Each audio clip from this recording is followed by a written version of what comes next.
in the quiet town of Maple Hollow, people still left their doors unlocked. With barely 6,000 residents surrounded by pine forests and farmland, Maple Hollow was a kind of place where everyone knew each other's names, routines, and secrets, or at least they thought they did. The community revolved around three things: the church, Friday night football games, and Maple Hollow Medical Center. That sense of safety shattered on a cold Thursday night in October. 32-year-old emergency room nurse Clara Whitmore disappeared without a trace. Clara was beloved in town. She volunteered at blood drives, cared for her widowed father, and worked exhausting overnight shifts at the hospital. Patients describe her as compassionate and calming.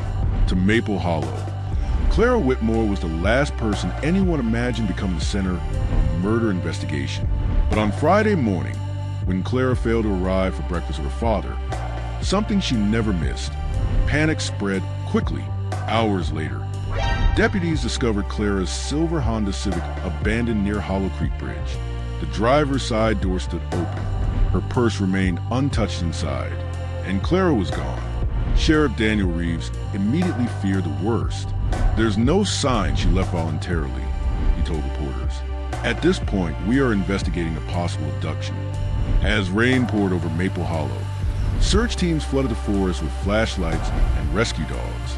Helicopters circled overhead while national news crews descended on the tiny community. Rumors exploded across town. Some blamed the drifter spotted at a nearby gas station.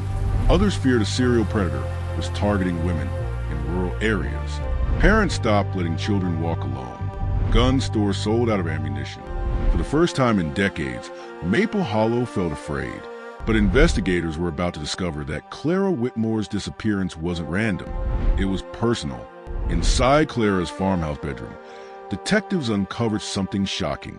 Hidden beneath the dresser drawer was a second phone. The device contained hundreds of encrypted messages exchanged with someone identified only as M. The conversations were emotional, secretive, and increasingly hostile. One message read, "You promised this would never affect your family." Another said, "I can't keep living like this." Investigators quickly realized Clara had been hiding a double life. Then came the revelation that stunned Maple Hollow. Clara had been having a secret affair with the town's married mayor, Ethan Mercer. The news hit the town like an earthquake. Ethan Mercer was powerful, wealthy, and politically untouchable.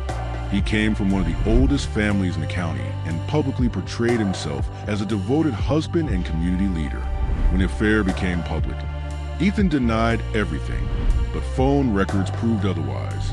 Detectives learned Clara had recently threatened to expose the relationship after Ethan allegedly promised to leave his wife for her, a promise investigators believed he never intended to keep. Almost overnight, Ethan Mercer became the prime suspect. Then forensic teams found blood traces inside the trunk of Ethan's SUV. The evidence was enough for an arrest. Maple Hollow watched in disbelief as their mayor was handcuffed and charged with Clara Whitmore's murder. For many people, the case seemed solved, but investigators were still missing one thing: a body. And when they finally found it, everything changed. 3 weeks after Clara vanished, hunters discovered her remains inside an abandoned cabin deep within Blackwood Forest. The crime scene confused investigators immediately. There were no signs of restraint, no defensive wounds, no evidence of a violent struggle. Then the medical examiner uncovered the detail that changed the entire investigation. Clara Whitmore had died from a fatal insulin overdose. But Clara wasn't diabetic. Someone had deliberately injected her, and whoever did it possessed medical knowledge.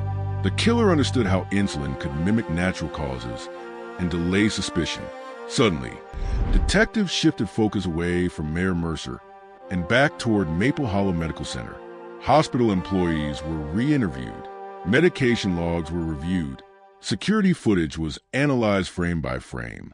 That's when investigators began paying closer attention to Clara's best friend and co-worker, Natalie Greer. Natalie had worked alongside Clara for years.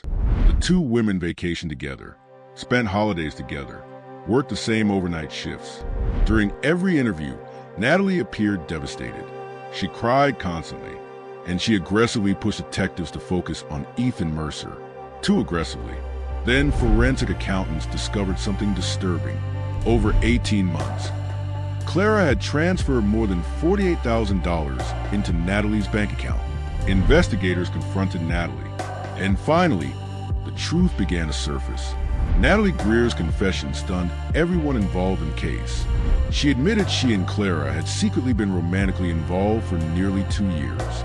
No one in Maple Hollow had known. According to Natalie, Clara promised they would eventually leave town together. But everything changed when Clara began her affair with Mayor Ethan Mercer. Natalie claimed Clara became distant, manipulative, and financially dependent on her. Then came the final betrayal. Just days before disappearing, Clara allegedly confessed that Ethan Mercer never intended to leave his wife. Worse still, Clara admitted she had been using Natalie emotionally and financially while maintaining both relationships. Natalie said she felt humiliated, disposable, like a secret Clara kept hidden whenever it was convenient. On the night Clara vanished, the two women met near Hollow Creek Bridge to talk privately. Inside Natalie's truck, the conversation escalated into a vicious argument. According to Natalie, Clara mocked her. She allegedly told Natalie she was just convenient. That moment shattered something inside her. Natalie admitted she injected Clara with insulin stolen from the hospital. At first, she claimed she only intended to make Clara lose consciousness. But panic consumed her when Clara stopped breathing. Instead of calling for help, Natalie drove Clara's body into Blackwood Forest and staged a scene to resemble a kidnapping. Then she returned to Maple Hollow and pretended to grieve alongside everyone else. The woman helping organize search parties had been the killer all along. The truth devastated Maple Hollow more than the murder itself, because the town realized the monster they feared had never come from outside. The danger had been hiding among them the entire time. At Clara Whitmore's funeral, mourners packed a small white church as rain hammered against stained glass windows. Her father sat silently in the front pew, clutching an old photograph of Clara as a child. Some people cried for Clara. Others cried for the illusion of safety their town had lost forever. Sheriff Daniel Reeves later admitted the case haunted him more than any investigation in his career. Everyone wanted to believe a stranger did this, he told reporters years later. But the truth was much harder to accept. Natalie Greer eventually pleaded guilty to second-degree murder and evidence tampering. Mayor Ethan Mercer's political career collapsed shortly afterward, though he was never charged in Clara's death. And in Maple Hollow, something changed forever. People stopped leaving their doors unlocked. Neighbors became suspicious of one another. The town that once trusted everyone learned a terrifying lesson.